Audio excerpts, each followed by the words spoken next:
우선 기도하고 시작할 텐데요. 제 설교를 처음 들으시는 분들도 몇 분 계셔서 미리 말씀을 드립니다. 성경을 같이 찾을 텐데 나중에 성경책을 꼭 준비하시길 바랍니다. 그래서 저희 뒤에 보시면 영어, 한국어, 독일어로 성경책이 놓여져 있거든요. 그래서 자기한테 맞는 언어를 가지고 선택하시고 성경책을 좀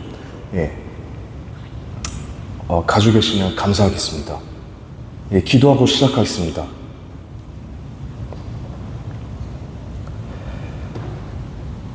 하나님 아버지, 지금 이 시간 주님께 온전히 저희들의 마음과 영과 모든 것을 바칩니다. 하나님 아버지, 사람들은 겉모습을 봅니다. 하지만 하나님께서는 분명히 말씀하셨습니다. 나는 너의 마음을 보노라. 저희들의 마음을 보시는, 중심을 보시는 주님, 이 시간 저희들에게 친히 말씀하시고 이 설교를 통해서 저뿐만 아니라 저희 모두가 하나님께 더욱더 나아가는 그런 은혜로운 시간이 될 수 있도록 도와주시옵소서. 저는 너무나도 부족합니다, 주님. 하지만 하나님께서 저를 사용해 주시고 제가 0% 드러나게 하시고 100% 성령님의 인도하심을 통해 하나님께서 드러나시길 바랍니다. 지켜주시고 또 이끌어 주시옵소서. 감사드리며 이 기도 내용을 예수 그리스도의 이름으로, 그를 믿는 믿음으로 다 같이 함께 기도했습니다. 아멘. 아멘.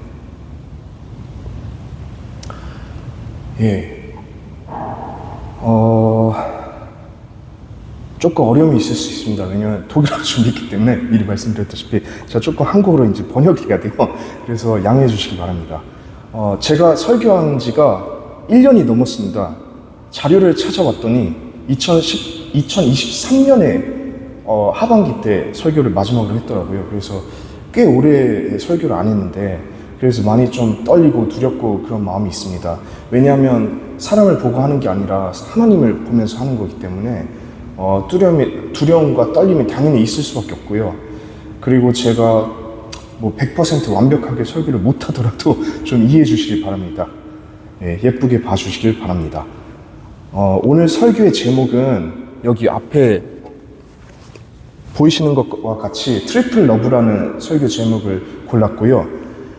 그리고 저희가 많은 측면에서 오늘 설교 본문을 볼 텐데, 제가 강조하고 싶은 것은 우리가 왜 이것을 봐야 되는지, 독일어로는 warum, weshalb, wieso, 제가 트리플이라고 한 이유가 있습니다. 그래서 3을 강조하고 싶은데 이 숫자 3을 wieso, weshalb, warum, 한국어는 왜밖에 없더라고요. 그래서 왜 우리가 모든 측면에서 성경을 바라봐야 되는지 한번 자세하게 살펴봅시다.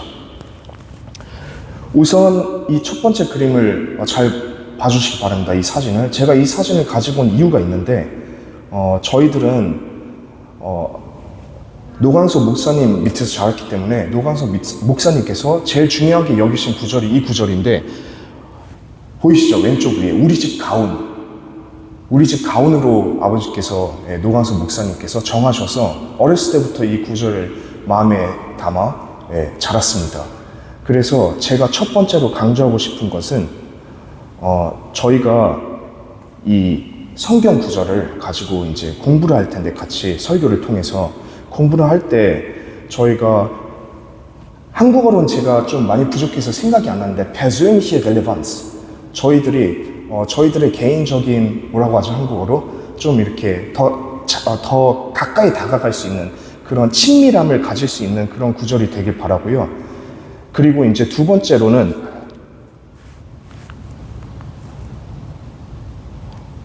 그리고 여기 보시면 왼쪽 밑에 그림 보이시죠?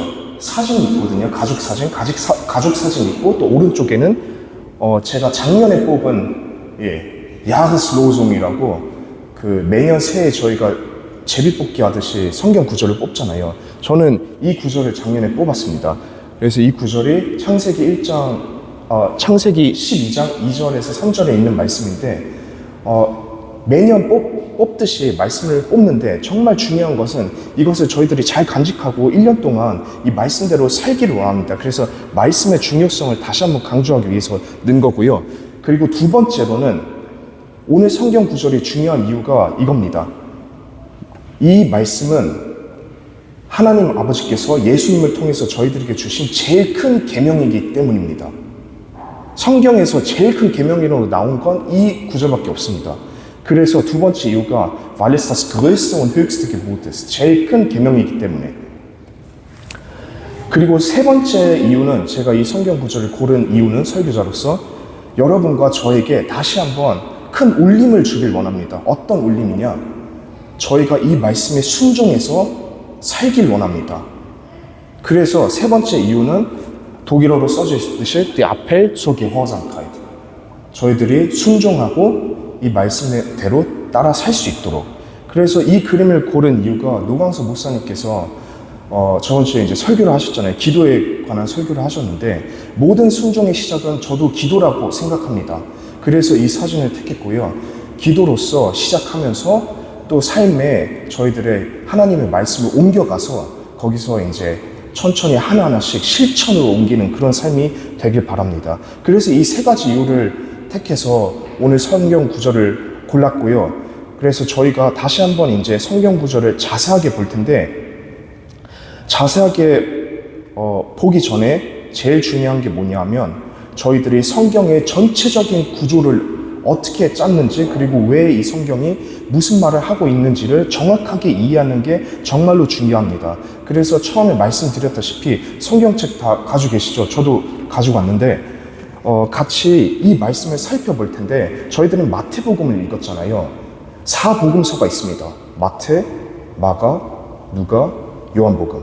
그래서 이 스토리는 모든 4복음서에 나옵니다. 뭐 많은 신학자들은 요한복음엔 안 나오는데 할 수가 있지만 나옵니다. 그래서 이 성경 구절을 다 같이 한번 살펴봅시다. 우선 마가복음인데요. 12장 28절에서 31절입니다. 다 같이 찾아봅시다.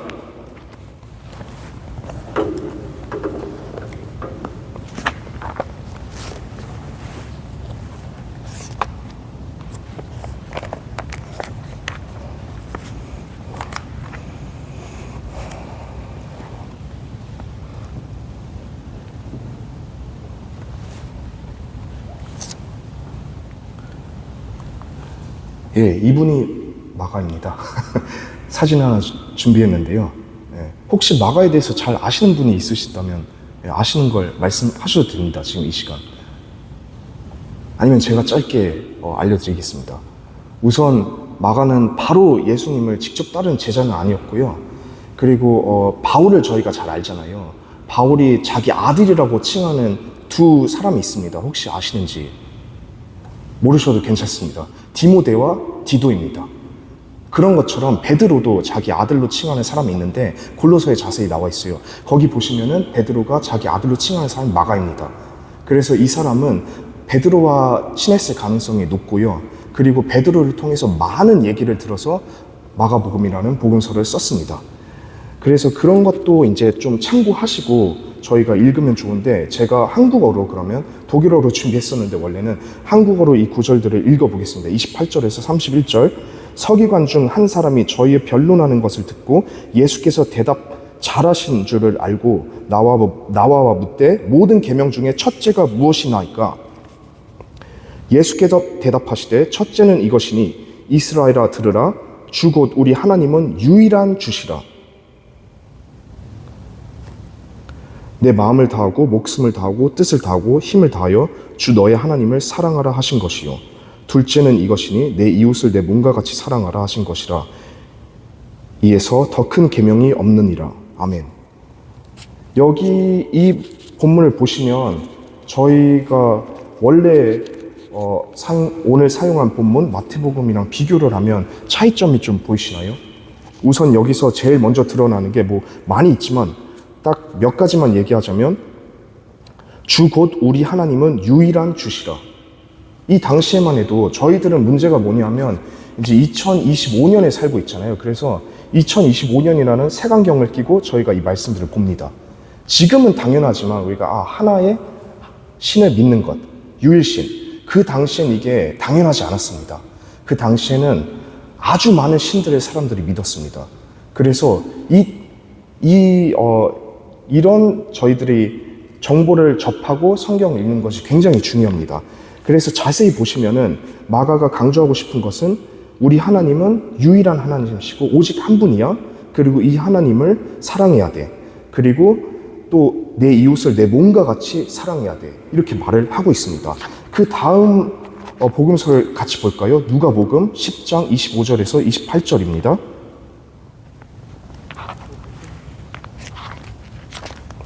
다 같이 찾아주시길 바랍니다. 예, 이분이 누가인데요.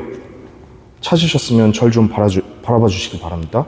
10장 25절에서 28절 말씀인데 똑같은 말씀이에요. 이분이 누가고요.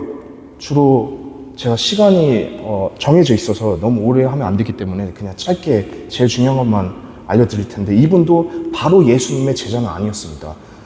아마 의사였을 거고요. 그리고 누가복음 말고도 사도행전을 기록한 사람으로 저희가 알고 있죠. 그리고 이 사람은 의사였기 때문에 기록한 것을 보면 아주 정확하게 기록을 하고 자기가 의도한 바를 아주 정확하게 전달하는 자였습니다. 그래서 이 구절을 한번 제가 읽어볼 텐데 다시 한번 말씀드리겠습니다. 누가복음 10장 25절에서 28절. 어떤 율법사가 일어나 예수를 시험하여 가로되 선생님 내가 무엇을 하여야 영생을 얻으리이까? 예수께서 이르시되 율법에 무엇이라 기록되었으며 내가 어떻게 읽느냐? 대답하여 가로되 내 마음을 다하여 목숨을 다하면 힘을 다하며 뜻을 다하여 주 너의 하나님을 사랑하고 또한 내 이웃을 내 몸과 같이 사랑하여 하였나이다. 신기하죠? 여기서 예수님이 답을 안 하십니다. 물어본 자가 답을 합니다. 차이점이 보이시죠? 예수께서 이르시되 내 대답이 옳도다. 이를 행하라. 그러면 살리라 하시니 이 사람이 자기를 옳게 보이려고 예수께 여쭤오되 그러면 내 이웃이 누구오니까? 이렇게 또 물어보는 거예요. 그러면서 이제 쭉쭉 얘기가 나아가는데 나중에 이 점으로 또 다시 돌아올 겁니다. 왜냐하면 예수님께서 사랑하라. 하나님을 사랑하고 내 이웃을 사랑하고 너 자신을 사랑하라. 이렇게 말씀하셨는데 그래서 트리플 러브라고 제목을 지었거든요. 근데 이제 어느 정도까지 우리가 남을 사랑해야 되는지 너희들을 대적하는 자 그런 사람들까지도 사랑하라고 나와 있기 때문에 누가는 그것을 이으려고 이제 또 하나의 예를 들면서 예수님께서 여기 말씀하시는 것이 보입니다. 우선 누가였고요. 그리고 마지막으로 요한입니다. 요한복음 다 같이 읽을 텐데 요한복음은 13장 34절에서 35절 말씀입니다. 제가 짧게 봉독해 드리겠습니다.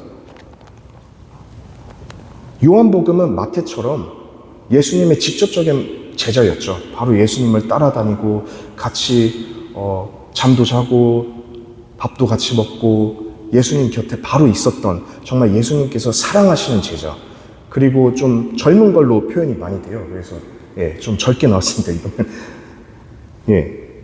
요한복음 13장 34절에서 35절 제가 읽겠습니다.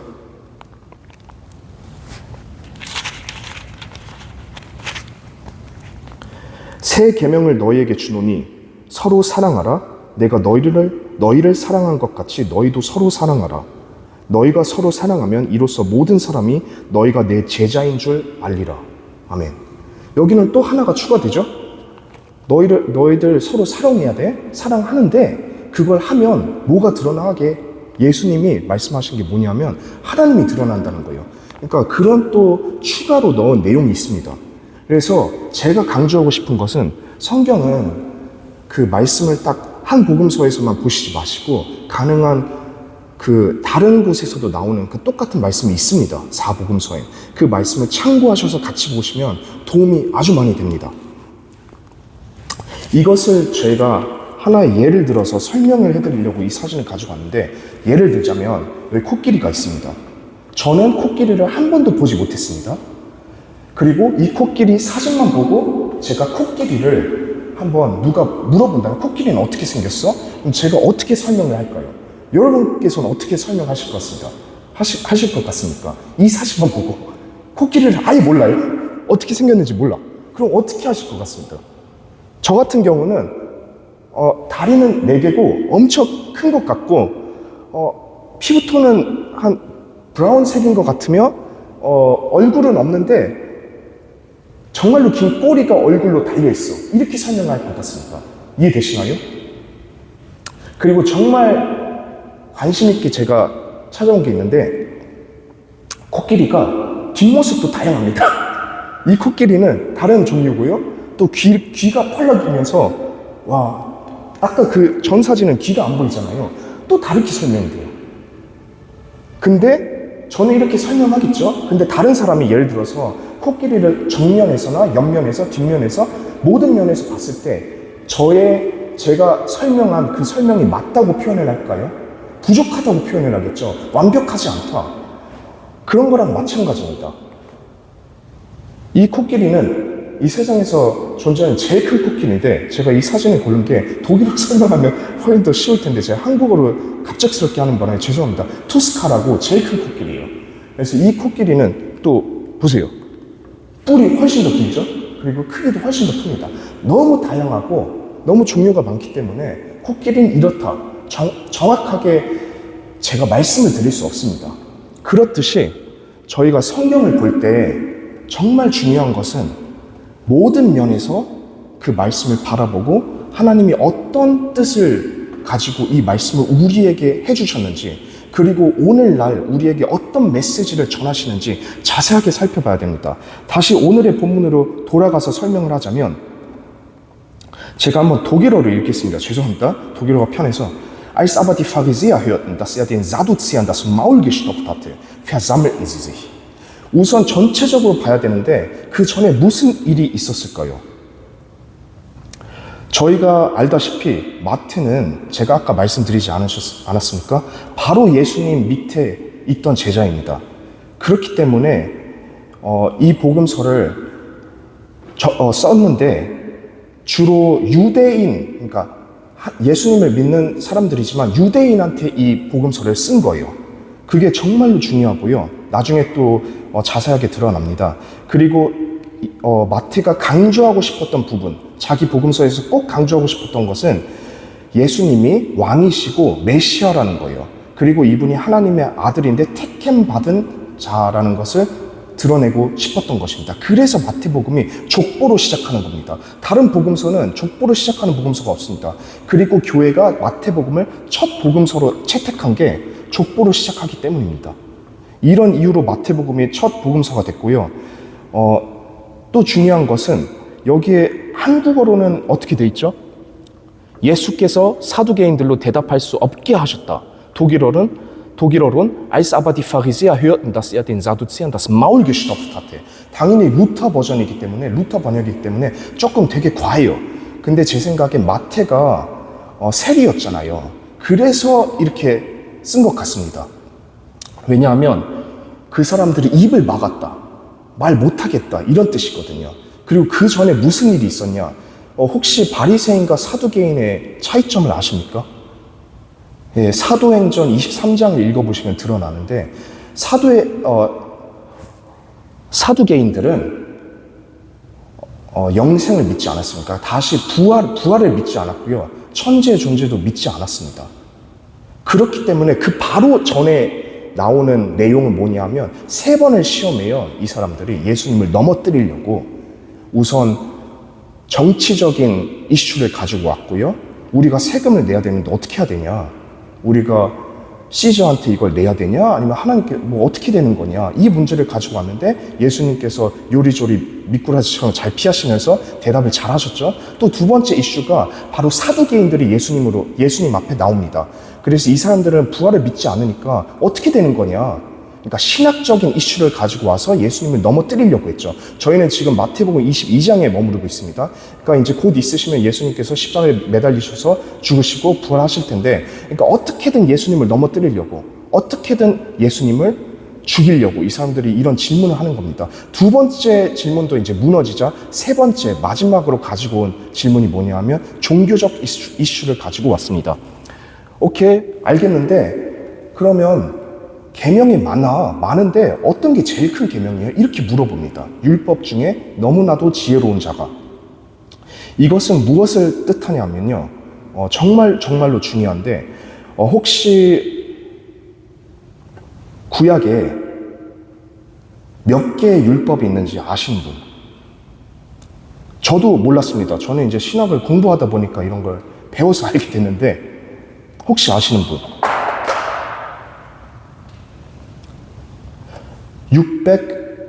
613개입니다. 당연히 10계명은 다 알고 있죠? 10계명도 여기에 속하는 거예요. 613개인데 너무나도 많은 계명들이죠. 그래서 이 사람들이 자주 의논하고, 율법주의자들이 의논하고 대화를 나눴던 주제가, 야, 법이 이렇게 많은데 어떤 법이 제일 큰 법일까? 제일 중요한 법일까?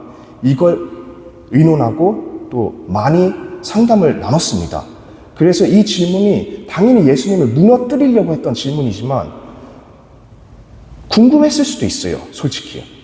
그래서 이 613개 계명 중에서 독일어로는 이렇게 표현할 수 있는데요. 365개가 페아보테고 248개가 게보테입니다. 그러니까 하지 말아야 될 것, 그리고 해야 될 것, 이렇게 나뉩니다. 어떤 게 더 많을 것 같습니까? 맞습니다. 민근 형제님께서 맞게 말씀하셨는데, 하지 말라는 게 훨씬 더 많습니다. 하지 말라는 게 외우기 되게 쉬워요. 365개고요. 1년이 365일이잖아요. 그리고 하라는 게 248개입니다. 저희 몸에 글리다라고 하는데 하나씩의 마디라고 하죠, 한국어로. 248개가 있대요. 그러니까 그것도 외우기 쉬운데, 그러니까 저도 이렇게 살면서 느껴보는데, 부모님 아래서 제가 꽤 오래 아들로서 살지 않았습니까? 부모님을 기뻐해드리는 건 쉬워요. 뭐 원하시는 거 해드리면 되니까. 근데 제가 느끼기엔 훨씬 더 기쁘게 해드릴 수 있는 게, 하지 말라는 거 안 할 때, 그때 진짜 좋아하시더라고요. 그러니까 하나님도 똑같으신 것 같아요. 저희가 하나님 하라는 거 하면 당연히 좋아하시겠죠. 근데 특별히 하지 말라는 걸 안 할 때 좋아하십니다. 이게 성경적으로 드러납니다. 신학적으로. 하여튼 이런 계명들이 있는데 어떤 계명이 제일 큰 계명일까? 그래서 예수님의 답을 저희가 바라보면, 선생님, 율법 중에서 어느 계명이 크니까? 예수님께서 이제 대답하시는 거예요. 내 마음을 다하고 목숨을 다하고 뜻을 다하여 주 너의 하나님을 사랑하라 하셨으니. 여기서 저의 첫 번째 질문. 예수님께서 이걸 그냥 아이디어 내셔서 말씀하신 걸까요? 아니면은 구약에 이미 있는 말씀일까요? 제가 이렇게 질문하면 당연히 있는 말씀이겠죠? Es ist eine rhetorische Frage. 그러니까 다 같이 이 말씀을 찾아봅시다. 창세기, 출애굽기, 민수기, 신명기, 죄송합니다. 한국어 딸려서 신명기 6장 5절입니다. 5. Mose Kapitel 6, Vers 5. 다 같이 한번 찾아볼까요?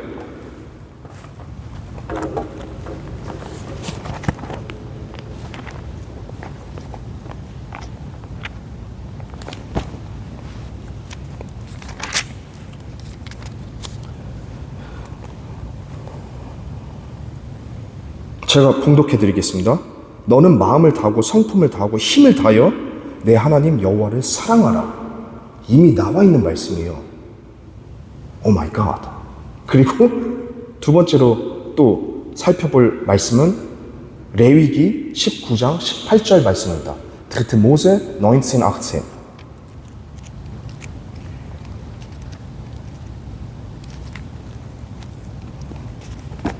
레위기 19장 18절 말씀입니다.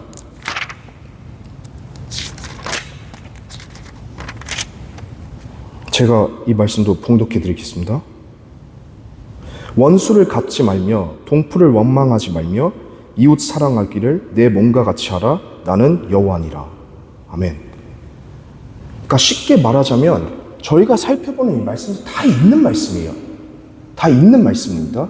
그래서 예수님께서 말씀하실 게, 나는 옛 언약을, 예언을, 구약을 성취하러 왔다. 이렇게 말씀하시는 거예요. 그게 이해가 되시길 바랍니다. 그리고 제가 이 문장을 읽으면서 신학을 공부 안 했을 때 제일 의문이 갔던 문장이 뭐냐면, 그 파트가 뭐냐면, 보세요. 정말로 중요합니다. 이것이 크고 첫째 되는 계명이요 둘째도 그와 같으니 내 이웃을 내 자신같이 사랑하라 하셨으니. 살펴봤죠? 이미 구약에 나온 말씀입니다. 이 두 계명이 온 율법과 선지자의 강령이니라. 이게 무슨 말일까요? 한국어 굉장히 어려워요. 강령, 어려운 단어. 그리고 이 두 계명이 온 율법과 선지자의, 이게 무슨 말씀일까요? 온 율법과 선지자의. Auf Deutsch? In diesen beiden Geboten hängt das ganze Gesetz und die Propheten. Auf Englisch? All the law and the prophets hang on these two commandments. 이게 무슨 뜻일까요? 굉장히 어려웠습니다. 신학을 공부하기 전까지. 이게 무슨 말씀이냐면 제가 설명을 해드리겠습니다.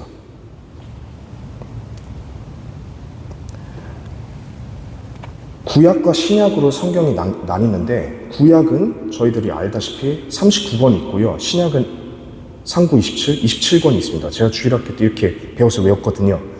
근데 이 구약에 보시면은 토라라고 하는 창세기, 출애굽기, 레위기, 민수기, 신명기라는 책이 있습니다. 이 책을 유대인들은 Das Gesetz라고 부릅니다. The Law, 계명, 토라의 번역이 계명이라는 뜻이에요. 뜻도 됩니다. 여러 개가 있지만 더 깊이 들어가진 않겠습니다. 그래서 Die fünf Bücher Mose, 창세기부터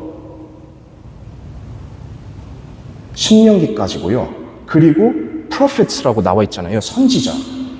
큰 선지자들이 있고 작은 선지자들이 있는데 많은 선지자들이 구약 성경에 나옵니다. 그래서 이 선지자들이 나오는 책을 뜻하는 겁니다. 그래서 예수님께서 이걸 통해서 말씀하시고자 하는 게 무엇이냐면 구약 알지 너희들? 제일 중요한 책 창세기부터 신명기까지 다 알고 또 선지자들이 말한 것, 예언한 것 모든 걸 다 알고 그 말씀을 성취한 게 강령 역사한 게 나야 나 이 말씀을 하신 거예요. 그러니까 제가 아까 처음에 말씀드렸다시피 예수님께서 강조하신 건 뭐냐면 구약에 이미 내가 한 말씀 다 나와 있어. 하나님 사랑, 이웃 사랑, 너 자신을 사랑해. 그리고 이 구약 말씀뿐만 아니라 하나님께서 말씀하신 모든 것을 성취하는 자가 나야. 이걸 말씀하신 거예요. 그 당시 이 말씀을 들은 사람들은 이걸 이해했을까요? 못했을까요? 당연히 이해했습니다. 그래서 더 크게 예수님을 싫어하고 더 예수님을 죽이려고 했던 것이죠. 자기가 자꾸 예언된 메시아라고 하니까, 하나님이라고 하니까 당연한 거죠. 그래서 이런 저희가 측면에서 바라봤을 때 이런 신학적인 설명을 듣고 또 읽었을 때는 다가오는 게 다르죠, 이 말씀이. 그래서 두 구절을 더 찾아볼 텐데요. 우선 마태복음 5장 17절을 다 같이 찾아봅시다. 마태복음 5장 17절. 너무나도 유명한 구절이죠. 마태복음 5장에서 7절까지는 상상수훈이니까 Die Bergpredigt. 너무나도 유명해요. 근데 5장 17절에 보시면 이런 말씀이 있습니다. 내가 율법이나 선지자나, 여기도 똑같이 나오네요. 폐하러 온 줄로 생각지 말라.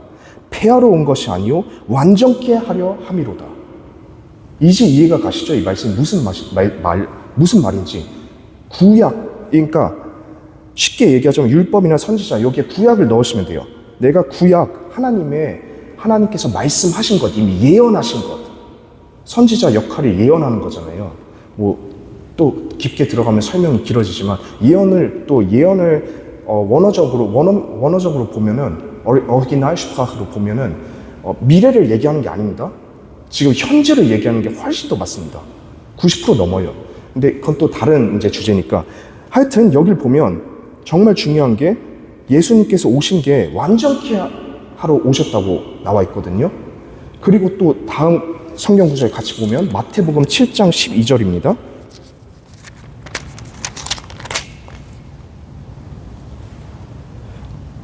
다 찾으셨나요? 제가 읽어드리겠습니다. 그러므로 무엇이든지 남에게 대접을 받고자 하는 대로 너희도 남을 대접하라. 이것이 율법이요 선지자니라. 이해되셨나요? 똑같은 말씀을 예수님께서 여기 하고 계시는 거예요. 너 대접받기 원해? 남에게 너가 대접받길 원하는 것처럼 똑같이 행동해. 그런 말씀을 여기서 하십니다. 그러니까 제가 이렇게 길게 돌고 돌아서 여기까지 온 이유는 저희가 정말 중요한 걸 놓치는데요. 성경 읽을 때 우선 전체적으로 성경 말씀은 하나로 통일되어 있습니다. 그래서 어떤 말씀이 다른 말씀과 막 겨루고 싸우고 반대되는 말이 없어요. 성경에는. 그렇게 보일 수는 있어요. 잘 모르면. 근데 그런 건 없습니다. 그래서 자세하게 살펴봐야 되고 일관성을 가지고 전체적으로 성경을 저희가 보고 이해를 해야 됩니다.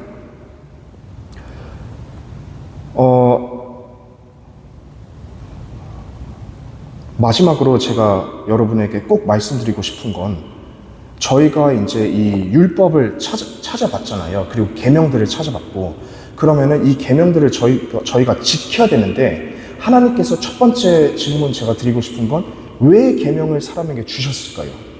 정말 지키라고? 제가 이렇게 질문하면 또 답은 아니겠죠? 정말 지키라고? 아니면 무슨 이유로 주셨을까요? 성경을 좀 잘 아시는 분은 이미 아마 답을 알고 계실 걸로 생각합니다. 다 같이 성경 말씀 하나 더 찾아볼까요? 로마서 3장 20절 말씀입니다.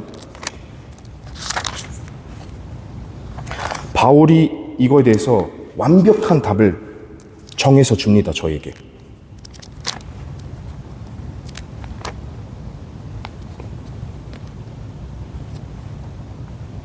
로마서 3장 20절 제가 봉독해 드리겠습니다.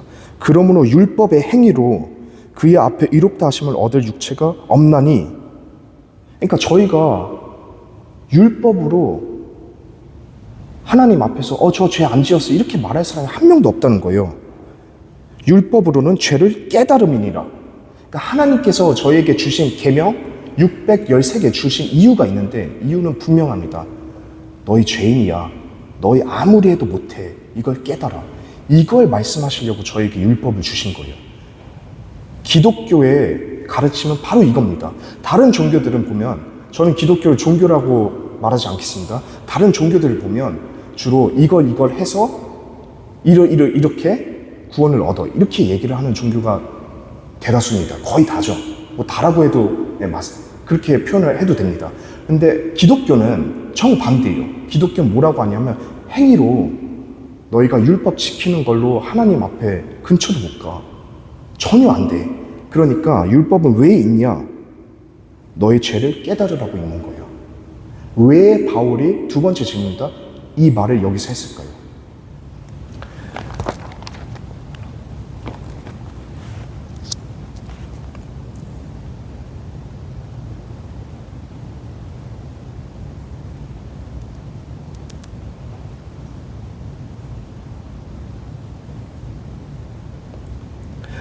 저희가 구약으로 넘어가겠습니다. 구약을 보시면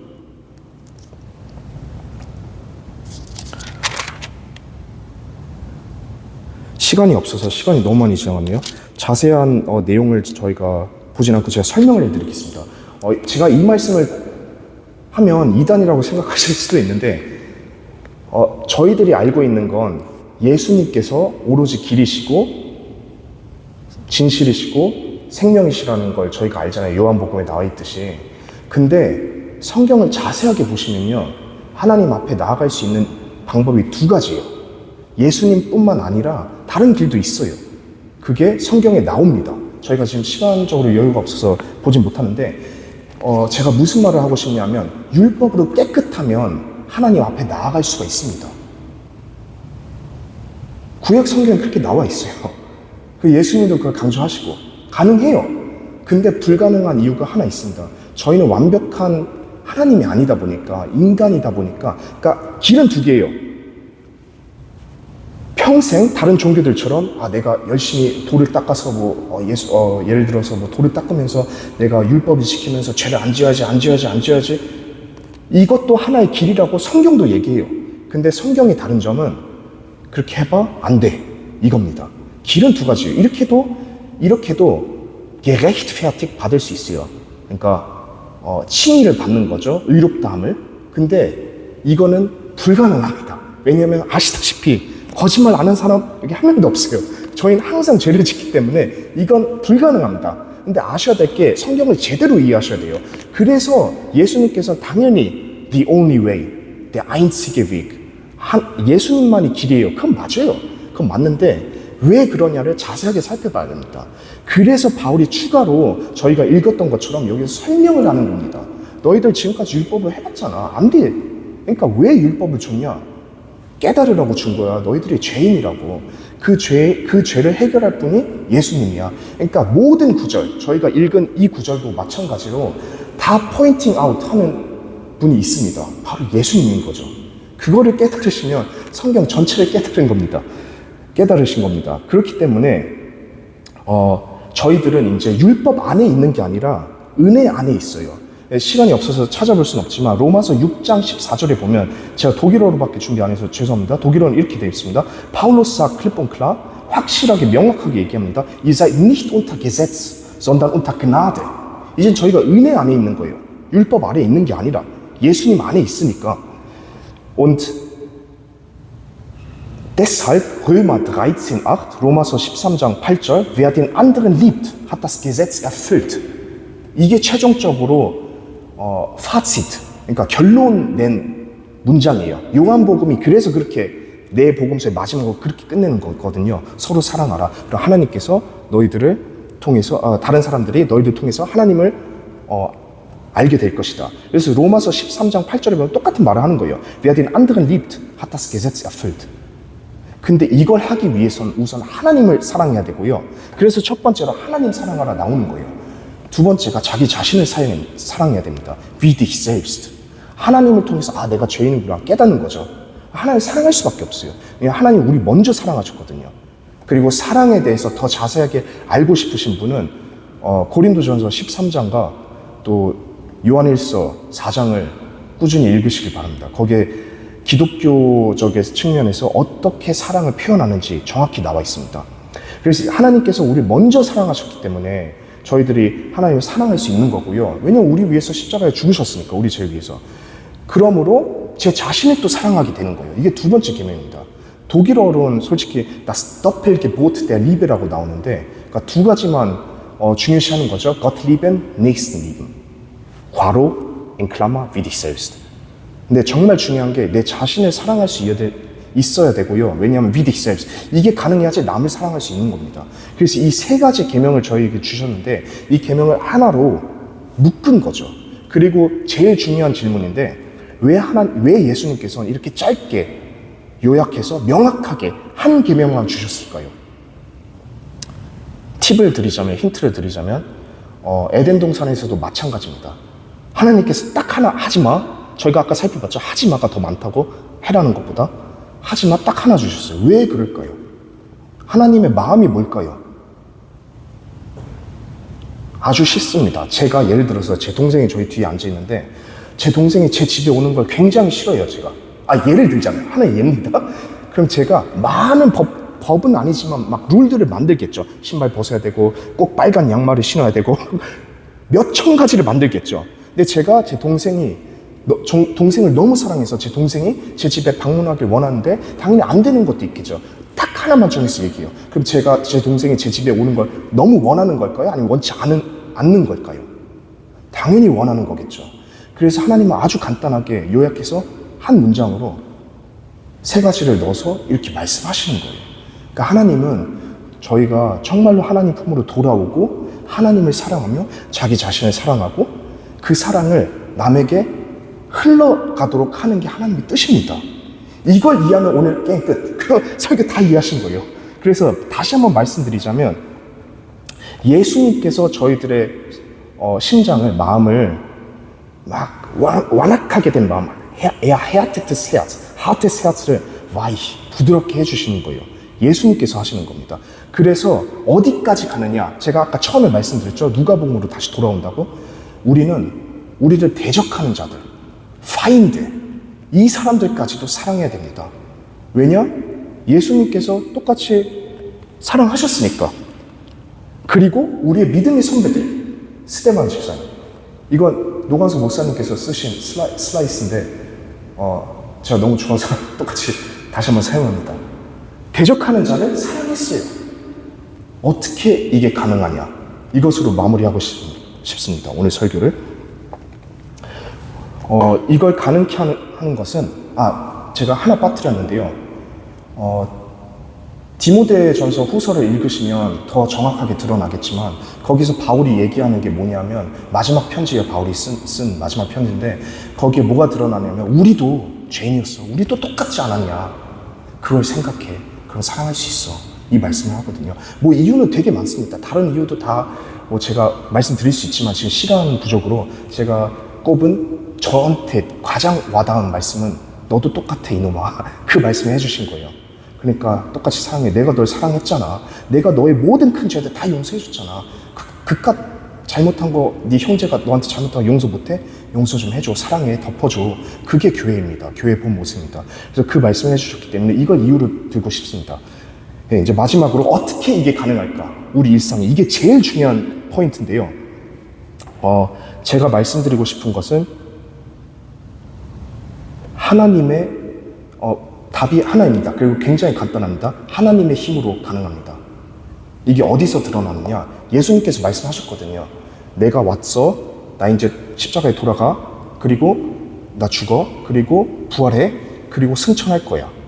그리고 예수님께서 말씀하신 게 하지만 den guten Ratgeber 성령님을 내가 너에게 보낼 거야. 보혜사 성령님. 이분을 너의 마음에 간직하고 있으면 그분 뜻대로 그분의 힘으로 가능해. 그러니까 아주 간단하죠. 대답은 저희 힘으로 하는 게 아닙니다. 스데반이 자기 힘으로 이걸 이렇게 했겠습니까? 절대 아닙니다. 성령님의 힘으로, 성령님의 이끄심으로, 성령님의 감동하심으로 저희가 하는 거니까 그분을 의지하시고요. 이 첫 번째 제가 보여드렸던 사진 중 하나 기억하시죠? 기도하는 모습. Der Appell zur Gehorsamkeit. 어떻게 저희가 순종할 수 있냐? 기도하면서 성령님 믿고 저는 못해요 주님. 하지만 도와주세요. 사랑하라고 오늘 배웠는데 하나님 사랑, 이웃 사랑, 절 사랑하는 걸 사랑하라고 배웠는데 저는 못합니다. 도와주세요 성령님. 성령님의 힘으로 가능합니다.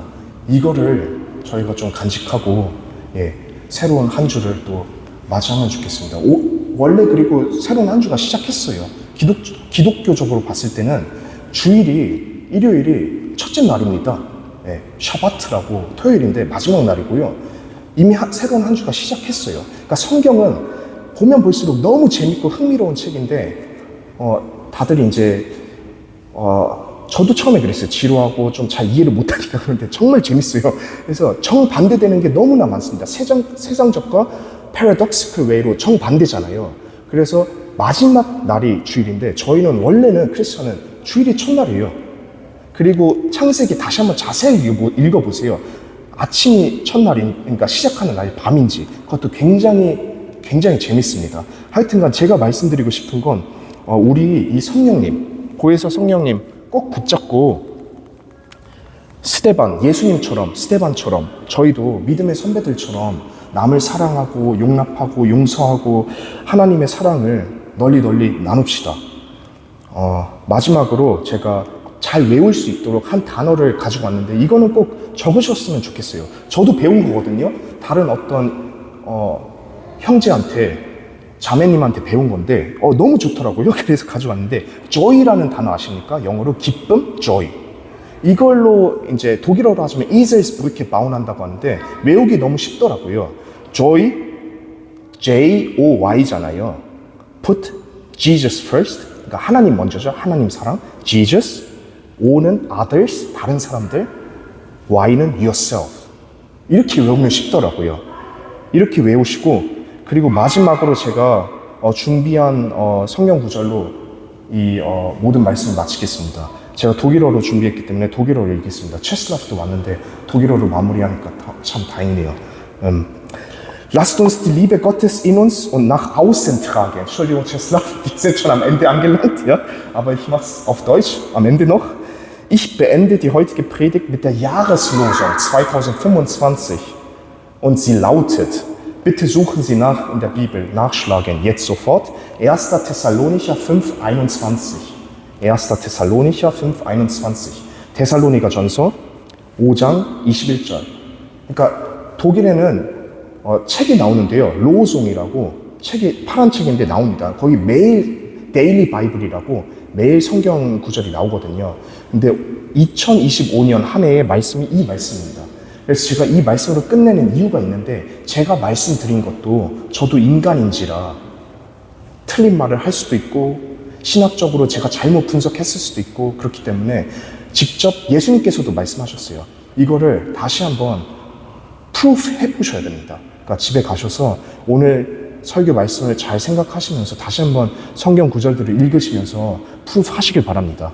Ich beende die heutige Predigt mit der Jahreslosung 2025. 1. Thessalonicher, Kapitel 5, Vers 21. 하지만 모든 좋은 것은 꼭 간직하셔야 됩니다. 나와 있잖아요. Ich lese vor. Prüft alles und behaltet das Gute. 아멘. 아멘. 예, 끄셔도 됩니다. 감사합니다.